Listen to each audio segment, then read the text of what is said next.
C'était cette semaine, des ateliers de concertation ont été organisés sous la houlette des services de l'État pour élaborer ce qu'on appelle le schéma régional d'accueil des demandeurs d'asile et des réfugiés.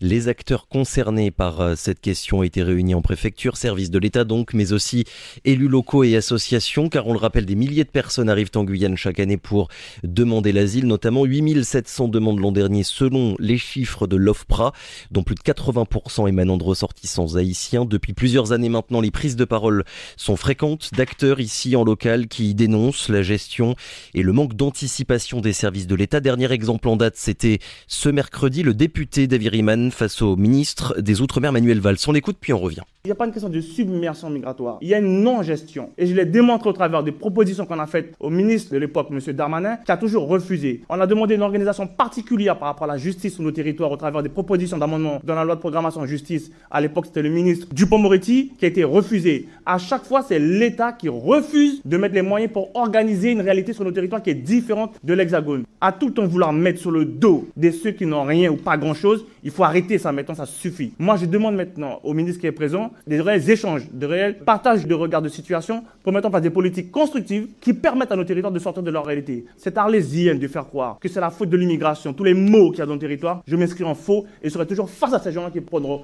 cette mensonge éhonté. Je vous remercie. Voilà donc David Riemann à la commission des lois de l'Assemblée nationale, c'était ce mercredi. Alors dans le détail, que dire de la situation actuelle, la gestion, la volonté politique, l'urgence et les moyens mis sur la table? Pour en parler, deux invités ce matin. Lucie Curé, bonjour. Bonjour. Vous êtes la déléguée nationale pour la région Amérique à la CIMAD et vous êtes avec Camille Guédon, bonjour également. Bonjour. Coordinatrice régionale de Médecins du Monde en Guyane. Bienvenue et merci à toutes les deux d'avoir accepté notre invitation. Il y a un peu plus d'un an, vos associations avec le COMED avaient pris la parole pour revenir sur la situation du camp de la Verdure. L'ouverture par l'État, je vous cite, d'un camp aux conditions matérielles insalubres et indignes, et vous demandiez notamment la reprise du dialogue sur la mise en place, j'en parlais en introduction, donc de ce schéma régional pour l'accueil des demandeurs d'asile et des réfugiés en Guyane, qui est obligatoire en Guyane depuis maintenant quelques années. Déjà, c'est quoi exactement ce schéma? Camille Guédon, Lucie Curé, qui veut commencer sur le sujet? Lucie Curé, allez-y. Merci. Alors, donc ce schéma régional, c'est un genre de document cadre qui, territoire par territoire, à échelle région, va fixer les moyens dont dispose ce territoire, va fixer les moyens qui sont déployés pour l'accueil des personnes qui demandent asile et qui sont réfugiés, et qui va aussi fixer un peu une vision de territoire sur la manière dont doivent se déployer par la suite, à moyen terme, ces moyens. C'est vrai que vous disiez que l'année dernière, on était intervenu sur ce sujet pour demander plus de concertation, parce que c'est aussi un moyen de concertation des acteurs concernés sur le sujet. Nos associations, ça fait depuis un peu moins de 10 ans en fait, qu'elles pointent le manque d'un document un peu cadre. Et donc du coup, voilà, c'est une étape qui avance et c'est une étape importante en fait pour mieux structurer l'accueil des personnes qui demandent asile et des personnes réfugiées sur le territoire. Concrètement, pour qu'on arrive à s'en rendre compte, Camille Guédon, vous, Association Médecins du Monde, pour quelles raisons est-ce que finalement vous avez aussi besoin de ce schéma-là pour savoir un petit peu vers quoi les choses vont, quoi, finalement?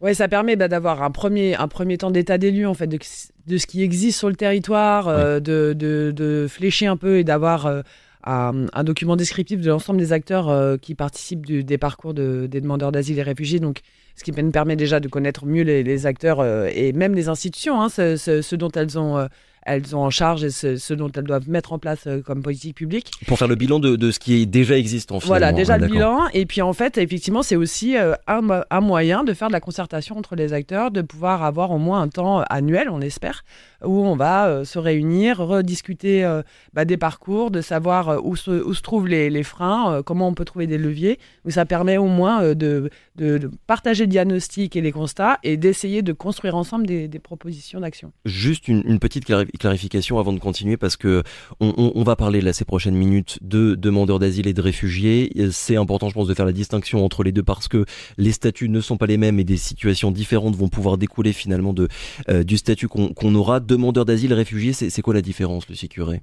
Demandeurs d'asile, ou demandeuses d'asile, c'est des personnes qui sollicitent la protection de l'État français et qui donc du coup sont dans une procédure de demande de protection. Et les personnes réfugiées ou protégées subsidiaires, il y a 2 statuts, c'est les personnes pour qui la demande d'asile a reçu une réponse positive. Et ce sont donc des personnes qui ont vocation à vivre de manière durable, stable sur le territoire français. Et est-ce qu'on arrive à avoir la part des deux, on va dire, en Guyane, entre demandeurs d'asile et réfugiés ? Est-ce qu'on arrive à avoir la part des deux ? Combien de demandeurs d'asile, combien de réfugiés chaque année ? On arrive à le savoir, ouais. Oui, tout à fait. On a des statistiques même assez récentes sur le sujet. La Guyane, c'est l'un des premiers territoires à échelle département en termes de nombre de demandes d'asile. En 2023, il y avait à peu près 5000 demandes. Il y a une augmentation ces dernières années. Et puis 2024, une augmentation encore plus grande, puisqu'il y a à peu près 8000 personnes qui ont déposé une demande d'asile. Et en termes de protection, on est là aussi l'un des territoires où la protection est la plus forte en termes de proportion de personnes qui a demandé asile, puisque la moyenne nationale, c'est à peu près 40% de personnes protégées.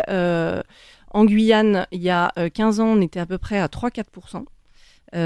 Et ces dernières années, on est monté à 40%, 50%, et l'année dernière, à peu près à 70% de personnes protégées. Donc l'accueil et l'intégration des personnes réfugiées est un enjeu énorme dans ce domaine-là. Donc ce schéma régional d'accueil, il fait figure un petit peu de de document de référence avec, vous l'avez dit Camille Guédon, du coup 2 grandes finalités, la présentation de ce qui est existant et puis ensuite un plan d'action à mener dans les années qui viennent. Comment est-ce que ça se fait qu'il ait fallu attendre autant de temps avant que la Guyane ait son propre schéma d'accueil régional? Camille Guédon, est-ce que quelles sont les raisons finalement qui expliquent qu'il y ait eu autant de temps qui soit passé?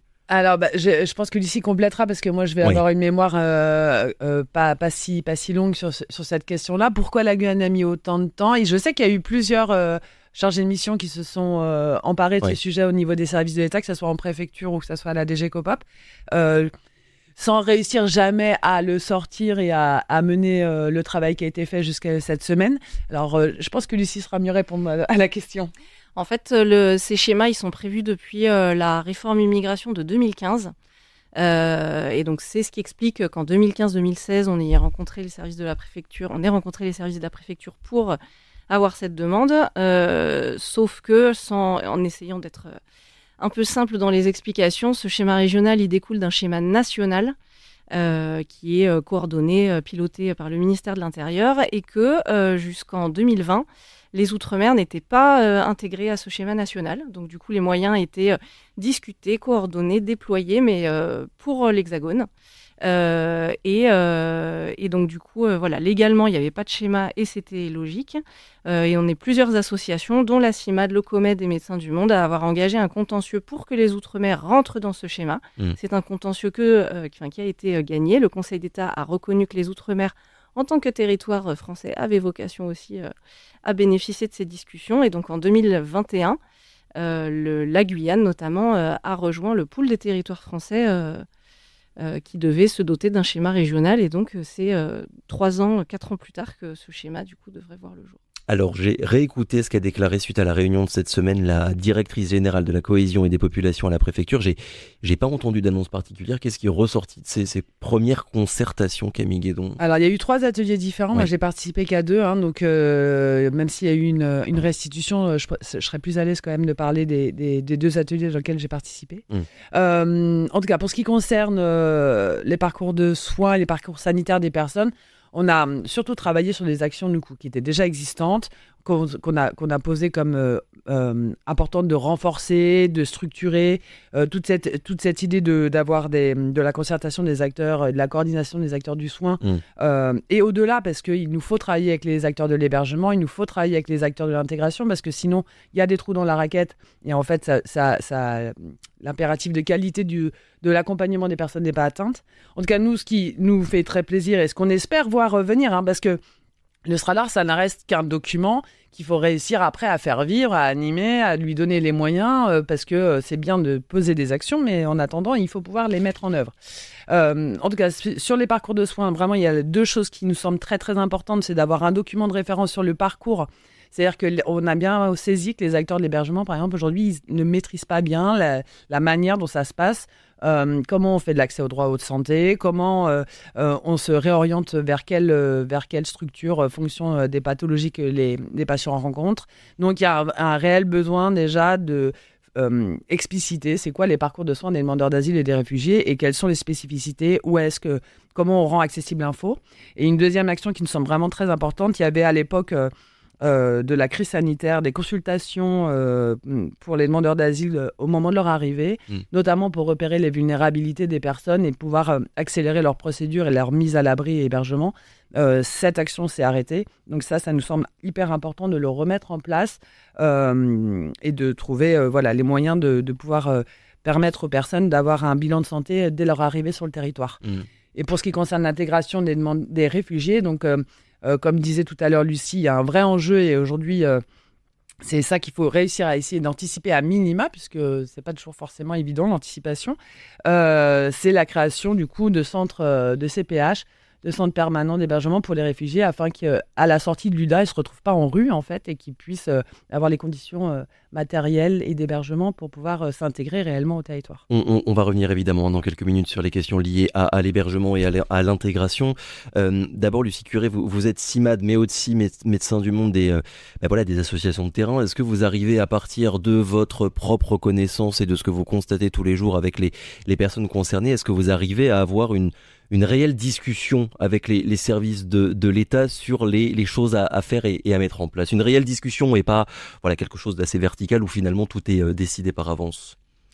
C'est ce vers quoi il faut tendre, c'est ce qu'on appelle de nos voeux. C'est aussi ce qui motivait les démarches qu'on a eues et qu'on continue d'avoir dans le cadre de ce schéma, parce que effectivement ce schéma, c'est pas qu'un document de planification, c'est aussi une méthode pour rassembler les acteurs, tous les chaînons en fait de l'accompagnement et du suivi des personnes qui demandent asile. Et donc du coup, c'est l'occasion de se réunir. C'est un document qui clarifie qui fait quoi, à quel niveau. Et donc du coup, les associations, on intervient dans l'accompagnement. On est effectivement de terrain et proche en connaissance en tout cas des besoins. Et donc du coup, oui, on a vocation et de manière très complémentaire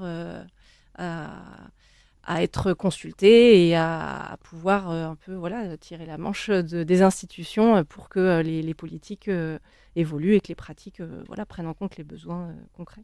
Je suis tombé en préparant les questions sur le schéma régional pour l'accueil des demandeurs d'asile et des réfugiés, non pas de la Guyane mais de l'Île-de-France.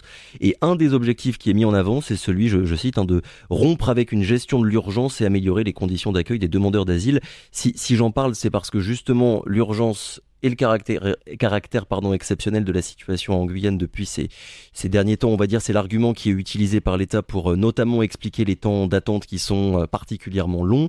Sauf que, et on le disait, majoritairement, les demandes, elles viennent de ressortissants haïtiens et la crise haïtienne, elle dure quand même depuis maintenant de longues années. À vos yeux, Camille Guédon, l'origine du problème, c'est quoi? C'est un manque d'anticipation ou un manque de volonté politique, en fait, pour améliorer la situation? Alors, sur le manque d'anticipation, je pense qu'on peut tous faire le même constat, puisque la jurisprudence CNDA pour Haïti a changé au mois de décembre, mais franchement, on attendait ça depuis longtemps. Donc, je pense que les services de l'État et de préfecture étaient au courant. Et je serais étonnée qu'ils l'aient appris très en retard. Donc, effectivement, je pense que la gestion de l'anticipation pour une préfecture ou service de l'État, c'est pas toujours évident. Donc, ils se sont retrouvés effectivement complètement embolisés, on va pas se mentir. Et donc, ce qui explique aujourd'hui les délais GUDA, c'est pas forcément que une volonté politique, c'est vraiment le fait que les moyens qui sont apportés au niveau des services du GUDA ne sont pas du tout ni anticipés ni suffisants pour pouvoir accueillir les demandes qui explosent.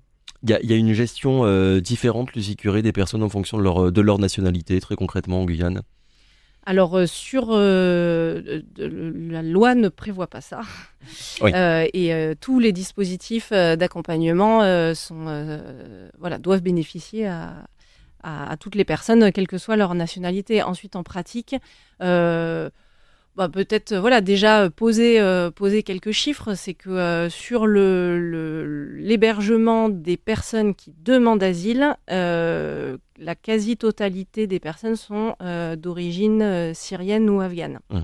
Ce qui se dit, c'est que les personnes d'origine haïtienne soit ne sont pas éligibles aux conditions matérielles d'accueil parce que légalement, quand on dépose une demande d'asile au-delà d'un certain délai, en fait, ces conditions ne sont plus accessibles aux personnes. Et donc, du coup, c'est le cas des personnes d'origine haïtienne qui sont là depuis plusieurs mois, plusieurs années. D'accord. Et ce qui se dit également, c'est qu'il y a une communauté haïtienne qui est beaucoup plus développée et que du coup, les personnes ont tendance plutôt à vouloir s'appuyer en fait sur ces relais communautaires plutôt que de bénéficier des dispositifs d'accueil. C'est un sujet sur lequel, en tout cas, on a interpellé les services de l'État, puisque avec certes ces explications, on les entend, néanmoins, ça doit interroger que la nationalité haïtienne, enfin les personnes d'origine haïtienne qui sont la première nationalité, et de loin, qui déposent une demande d'asile, soit paradoxalement celles qui ne bénéficient quasi pas des dispositifs d'accompagnement. Oui. Ça doit interroger aussi sur peut-être la manière de présenter le bénéfice que les gens peuvent avoir en fait de ces dispositifs d'accompagnement, puisque un hébergement, c'est pas que un toit, c'est aussi de l'accompagnement. Et ça, c'est extrêmement précieux sur ces séquences de procédures qui sont très complexes. Camille Guédon, vous constatez, on va dire, vous aussi la même chose du côté de Médecins du Monde, des personnes finalement qui zonent comme ça un petit peu en Guyane pendant de longues années parce que à la base l'accueil n'a pas été pris en charge efficacement. On fait le même constat. Alors, Ouais. effectivement que les personnes ressortissantes haïtiennes bénéficient de dispositifs d'accompagnement qui sont beaucoup plus légers. Et mais on ne sait pas expliquer, hein. On n'a pas capacité à objectiver à quel moment ça se joue et qu'est-ce qui se passe dans le parcours pour que ça soit effectivement plutôt les personnes du Moyen-Orient qui bénéficient de tout ça. Mais en tout cas, on partage le constat et on partage le fait qu'il faut se réinterroger et se poser la question, regarder concrètement comment ça se passe. Il y a eu là du coup récemment plusieurs ateliers, on l'a dit, de concertation pour l'élaboration de ce schéma, un sur le parcours de soins, un autre sur le parcours intégration et un autre sur l'hébergement. Sur l'hébergement, Lucie Curé, c'est quoi la situation actuelle? Combien de places déjà il y a en Guyane et est-ce que vous savez s'il y a des projets à venir pour la construction éventuellement de nouveaux hébergements? Alors, quand on parle d'hébergement, déjà, il y a la même distinction que celle que vous faisiez en début d'émission. Oui. Il y a les hébergements pour les personnes qui demandent asile. Et puis, la loi prévoit aussi des hébergements pour les personnes réfugiées, avec un accompagnement vraiment différent, puisqu'on a 2 statuts différents. Actuellement, en Guyane, on a à peu près 900 places en hébergement. Beaucoup de places ont été développées ces dernières années parce qu'on est vraiment parti de pas grand-chose il y a encore 10 ans. Où il y a même encore 5 ans. Donc, du coup, faut reconnaître un développement de places en hébergement d'urgence pour demandeurs d'asile, UDA, qui a été important. Ce qu'on peut regretter, mais voilà, rien n'est figé, c'est que des places UDA ont été créées, mais des places en nuitée hôtelière ont, dans le même temps, été supprimées. Ce qui, du coup, en fait, finalement, revient un donne petit peu à la même chose, au ouais. global le même nombre de places, mais pas organisées de la même façon. Donc, à voir si dans le futur, ce nombre de places va continuer à se développer. Ça reste quand même insuffisant par rapport aux besoins, ou quand on regarde un peu le nombre d'hébergements qui est développé dans l'Hexagone, on est quand même encore en deçà en termes d'hébergement. La vraie bombe à retardement, elle se situe plutôt sur les dispositifs d'hébergement et d'accompagnement qui sont développés pour les personnes, ou qui ne sont pas développés en fait pour les personnes réfugiées. On est un territoire en Guyane où il y a énormément de protections qui sont reconnues, pas parce qu'on est plus sympa en Guyane qu'ailleurs, mais parce qu'il y a des nationalités pour lesquelles en fait la situation politique, humanitaire est extrêmement dégradée, Haïti, l'Afghanistan, la Syrie. Et donc, du coup, on a un très fort taux de reconnaissance de protection. Certes, une partie des personnes protégées expriment le souhait de rejoindre l'Hexagone rapidement parce que c'est dans l'Hexagone qu'elles ont leur communauté, leur relais, leur cercle. mais il y a quand même toute une partie, notamment les personnes d'origine haïtienne, qui n'expriment pas en tout cas le souhait de partir vers l'Hexagone et qui du coup ont vocation à être intégrées, parce qu'une fois qu'on est réfugié, en fait, on a un titre de séjour pérenne, et donc du coup, c'est très important d'investir dans l'intégration de ces personnes, et à ce jour, il n'y a pas de centre provisoire d'hébergement qui est en discussion, alors que c'est un outil légal en fait pour l'intégration des personnes réfugiées.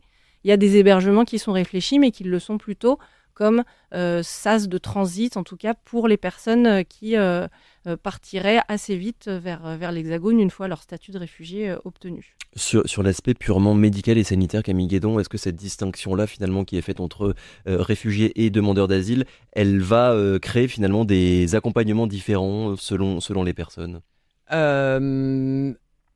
Le parcours de soins, qu'on soit demandeur d'asile ou réfugié, finalement, il reste à peu près le même. Ouais. C'est plutôt sur ça. L'importance de bien noter les vulnérabilités au niveau des demandeurs d'asile, parce que ça va jouer sur les conditions matérielles d'accueil et sur les conditions d'hébergement des personnes. Oui. Donc là, il y a un vrai enjeu à bien repérer régulièrement, accompagner, voir les personnes dans leur parcours régulièrement. Une fois qu'elles sont réfugiées, en général, elles ont le droit commun, du coup, et donc elles peuvent suivre des parcours de soins comme n'importe quelle personne en fait française sur le territoire.